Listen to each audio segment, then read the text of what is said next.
காலையில் ஆஃபீஸ் போகலான்னு சொல்லிட்டு வண்டியை ஸ்டார்ட் பண்ணால் ஸ்டார்ட் ஆக மாட்டேங்குது, கிறுக்குன்றேன். அப்புறம் மச்சான போய் பார்க்கலான்னு சொல்லிட்டு பார்த்தா ஃபோன் பேசிக்கிறான். யாருன்னு கேட்டால் கேஸ் புக் பண்ணுகிறேன் அப்படின்னு சொல்கிறான். பார்த்தீங்களா, என் வீடும் என் ஃப்ரெண்டு வீடும் எவ்வளோ தூரத்தில் இருக்க. யாரா மச்சான் ஓயாவா? ஐயோ சாப்பிட்டியா இல்லையா? பேசினேன் போயினாயிரா? ஓ வெத்தலை வேணாலன்ட்டு கோச்சினியா?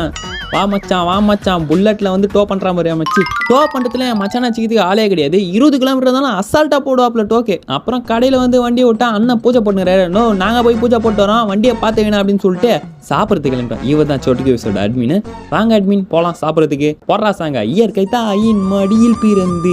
அப்படியே பாருங்க கிராமத்து சைடு இயற்கை. சைடில் ரோடு ஆகலை பார்த்ததுனால மண்ணெல்லாம் அதிகமாக இருக்குது. ஆள்கிட்ட ஃபோன் பேசினா வந்து ஊந்து வரணும் வராதிங்க. வண்டியில் போனால் தான் காய்ஸ் முடி குண்டக வண்டக இது. இல்லைனா மட்டும் வாட்டமாக இருக்கும் பாரு, நல்லா வாழைத்தாராட்டம் தான் இருக்கும். இப்போ நம்ம வந்து இது பார்த்தீங்கன்னா கணேஷ் ஹோட்டல். கணேஷ் அண்ணா கரணம் போடு, உள்ள வாடா இட்லி போடு. நான் எப்பயுமே சாப்பிட்றது 2 இட்லி ஒரு வடை தாங்க.